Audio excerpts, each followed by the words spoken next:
Good afternoon friends.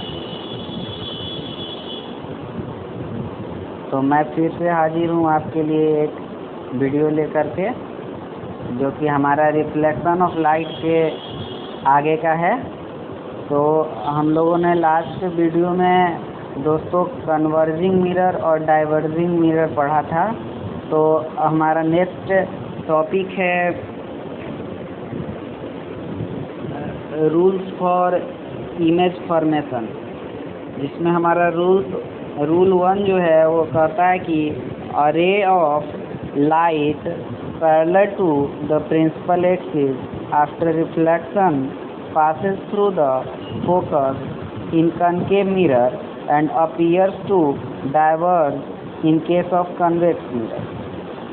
तो rule 1 कहता है ना दोस्तों कि जब कोई रे लाइट का जब कोई रे हमारे प्रिंसिपल एक्सिस के पैरेलल में होता है तो वो हमारा फोकस के थ्रू रिफ्लेक्शन उसका होता है कनकेव मिरर में, और कन्वेक्स में भी सेम वही होता है लेकिन डाइवर्ज होता है, फोकस से ही डाइवर्ज होता है। जैसा कि मैंने डायग्राम में दिखाया भी है कि एक रे इधर से आएगा और वो फोकस से होके गुजर जाएगा।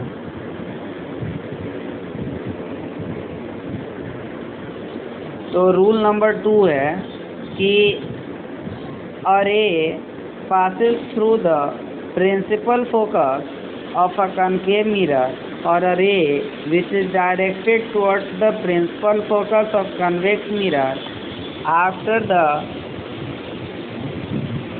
reflection will emerge parallel to principal axis। तो जैसे कि दोस्तों देखिए यहाँ पे क्या हो रहा है कि एक रे जो है वो फोकस से होके आ रहा है और वो यहाँ से ऐसे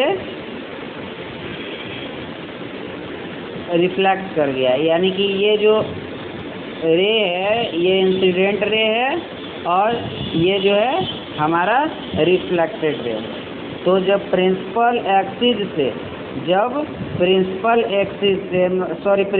फोकस से जब कोई रे आएगा तो वो हमारे प्रिंसिपल एक्सिस के पैरेलल में रिफ्लेक्ट करके चला जाएगा। सेम कंडीशन हमारे कन्वेक्स मिरर में भी होता है। ये देखिए ये हमारा प्रिंसिपल एक्सिस है। अब प्रिंसिपल एक्सिस पे जैसे कि ये एक रे आई और यहाँ से ये ऐसे चली गई, तो ये जो है ये प्रिंसिपल एक्सिस के पैरेलल में, तो ये जो रे है ये देखिए यहाँ पे फोकस से गुजर रही थी। इधर डॉट डॉट स्ट्रक्चर में मैंने फिगर में दिखा दिया है, तो आप समझ गए होंगे। तो अब हम आते हैं रूल नंबर 3 पे। तो हमारा रूल नंबर 3 है कि a ray passing through the centre of curvature of a convex mirror और directed in the direction of centre of curvature of a convex mirror after reflection is reflected back along a same path. Reason: the light ray is incident normal to the reflecting surface। इसके पीछे reason भी दिया हुआ है कि जो रे का लाइट होता है वो जब नॉर्मल से इंसिडेंट करता है तो वो रिफ्लेक्टिंग सरफेस पे, मतलब दोनों के बीच का जो एंगल होता है वो सेम होता है। तो जब सेंटर ऑफ कर्वेचर से कोई जब रे आता है ना, जब सेंटर ऑफ कर्वेचर से कोई रे पास करेगा तो वो अपने ही मीडियम में जैसे ऐसे आया तो वो रिफ्लेक्ट करके भी उसी मीडियम में चला जाएगा। तो कन्वेक्स मिरर में भी सेम चीज़ है कि यहाँ आया तो यहीं से लौट गया। तो देखिए ये इसका जो डॉट डॉट स्ट्रक्चर में था ये सेंटर ऑफ कर्वेचर से लौट रहा था।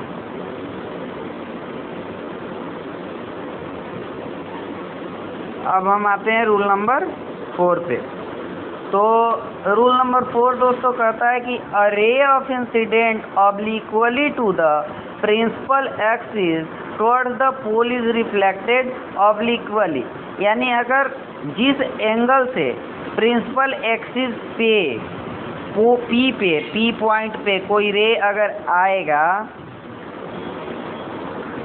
अगर कोई रे जिस एंगल से, यानी एंगल से जिस एंगल से आएगा उसी एंगल से रिफ्लेक्ट करके जाएगा। यानी कि हम लोगों ने पढ़ा है ना कि angle I equal to angle R होता है, तो यहाँ पे लॉज ऑफ रिफ्लेक्शन काम कर रहा है। सेम थिंग हमारा कन्वेक्स मिरर में भी होगा कि कोई इमेज ऐसे आएगा तो उसी मीडियम में लौट जाएगा, यानी दोनों के बीच में जो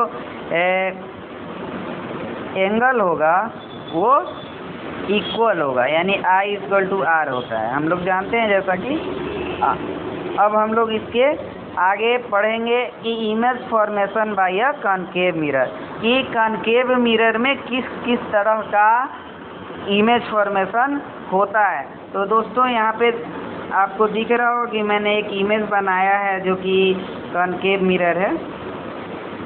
तो कॉनकेव मिरर में ना हम लोग 6 कंडीशंस के बारे में पढ़ते हैं, जैसे कि जब हमारा इमेज, जब ऑब्जेक्ट जो है वो इन्फिनिटी पे रहेगा तब कैसा इमेज बनेगा, जब हमारा इमेज सेंटर ऑफ कर्वेचर के बियॉन्ड में है तो हमारा कैसा इमेज बनेगा। तीसरा है कि जब हमारा इमेज सेंटर ऑफ कर्वेचर पे रहेगा तब कहाँ इमेज बनेगा।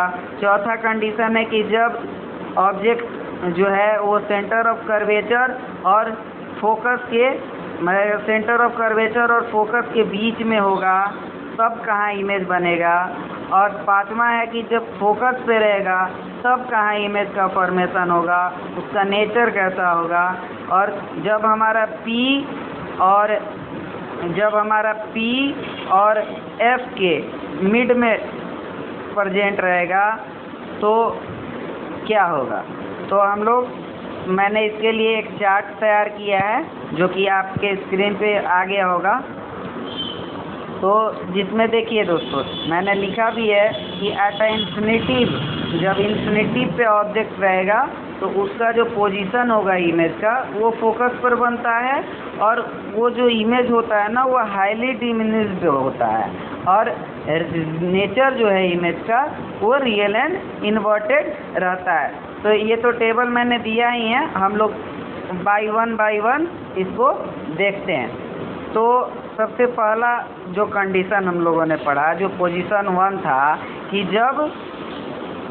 जब हमारा ऑब्जेक्ट जो है वो इन्फिनिटी पे, यानी हमें मालूम नहीं है कि कहाँ है हमारा ऑब्जेक्ट, तो इन्फिनिटी पे है। तो देखिए दोस्तों, ये इन्फिनिटी पे है हमारा ऑब्जेक्ट, तो ये रे जो है ये गया और यहाँ पे टकराने के बाद ये फोकस से होके लौट गया, या नीचे भी ये इन्फिनिटी है, तो देखिए यहाँ से गया और ये लौट गया, तो ये इमेज जो है वो हमारा फोकस पे बन रहा है।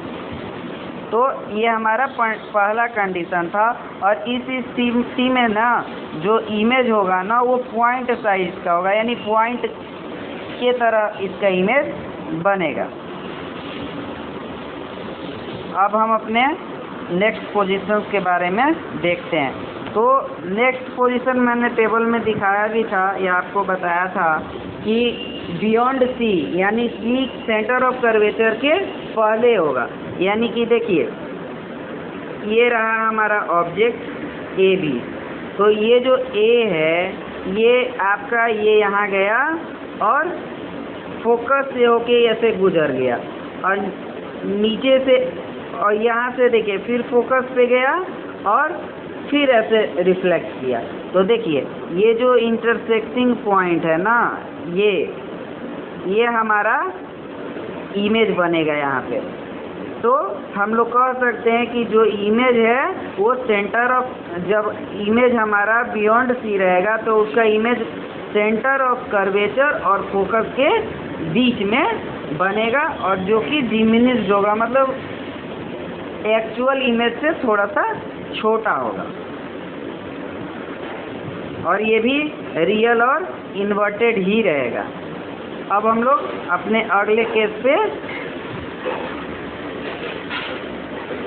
आते हैं तो हमारा अगला पोजीशन जो है पोजीशन 3 वो है कि व्हेन ऑब्जेक्ट इज एट सी, यानी जब सेंटर ऑफ कर्वेचर पे हमारा ऑब्जेक्ट रहेगा। तो देखिए ये रहा हमारा सेंटर ऑफ कर्वेचर पे इमेज, मतलब ऑब्जेक्ट रहा।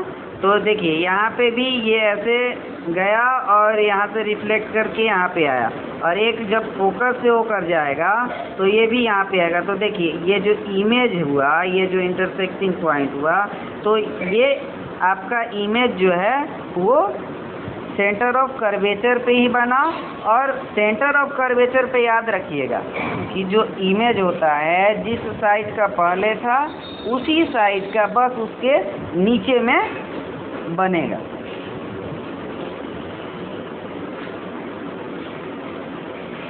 और जो इमेज है वो ये भी रियल एंड इन्वर्टेड ही होगा, इसका भी नेचर। अब हम आते हैं पोजीशन 4 पे। तो हमारा पोजीशन 4 है कि when object is between centre of मतलब सी एंड एफ, यानी सेंटर ऑफ कर्वेचर और फोकस के बीच में अगर कोई ऑब्जेक्ट हो तो कहाँ पे उसका इमेज बनता है। तो दोस्तों जो जब सेंटर ऑफ कर्वेचर और फोकस के बीच में कोई ऑब्जेक्ट रहता है तो उसका जो इमेज होता है ना वो सेंटर ऑफ कर्वेचर के बियॉन्ड बनता है। जैसा कि आपको ये दिख रहा होगा, देखिए ये जो इंटरसेक्टिंग पॉइंट है ना वो यहाँ पे आ रहा है, तो उसका इमेज जो है वो बियॉन्ड सी के बनता है और वो ओरिजिनल इमेज से बड़ा होता है, जैसा कि आपको दिख रहा होगा।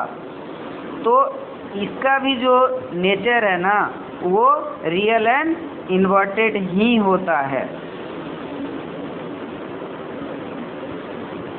देखिए जैसा कि टेबल में आपको दिख भी रहा होगा कि रियल एंड इन्वर्टेड ही होता है। आप याद रखेंगे कि सर सिर्फ एक ही पोजीशन है जिसका वर्चुअल एंड इरेक्ट इमेज बनता है, और वो है फोकस और पोल के बीच में जब इमेज होता है, जब ऑब्जेक्ट होता है, तो ही उसका जो नेचर है वो वर्चुअल एंड इरेक्ट होता है। तो हम लोग नेक्स्ट कंडीशन के बारे में देखेंगे। तो नेक्स्ट में है हमारा पोजीशन 5। तो पोजीशन 5 है कि जब फोकस पे बनता है, तो जब फोकस पे इमेज रहता है ना, जब इमेज फोकस पे रहता है तो उसका जो इमेज का फॉर्मेशन होता है वो इन्फिनिटी पे होता है, जैसा कि आपको फिगर में दिख रहा होगा। देखिए ये दोनों लाइन मैच मिल नहीं रहा है, यानी कि पता नहीं है कि कहाँ पे मैच करेगा। तो हम याद रखेंगे कि जब ऑब्जेक्ट फोकस पे हो तो उसका जो इमेज है वो इन्फिनिटी पे बनेगा और हाईली इनलार्ज्ड इमेज बनेगा, मतलब बहुत ही बड़ा रहेगा। तो अब हम देखते हैं पोजीशन 6। तो पोजीशन 6 जो है कि when object is between principal एक मतलब पोल एंड फोकस। तो पोल और फोकस के बीच में, पोल और फोकस के बीच में जब ऑब्जेक्ट रहता है तो उसका जो इमेज है वो हमारा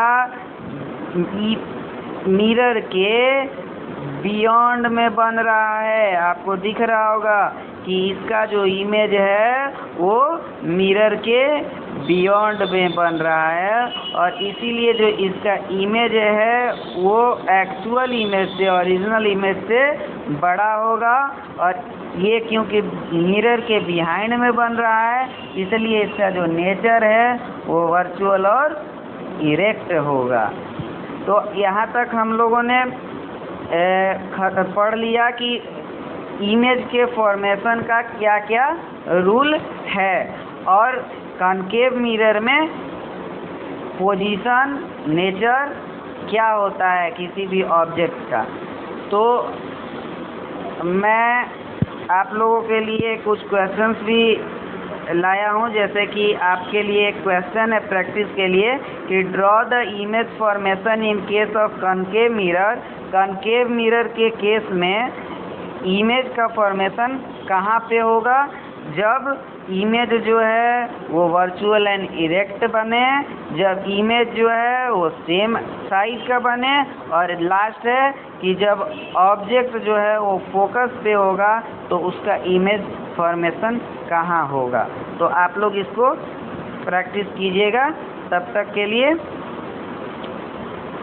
हम लोग आज के लिए लास्ट करते हैं। अगर मेरा वीडियो आप लोगों को अच्छा लगा हो तो लाइक, शेयर और सब्सक्राइब करना ना भूलें। Thank you.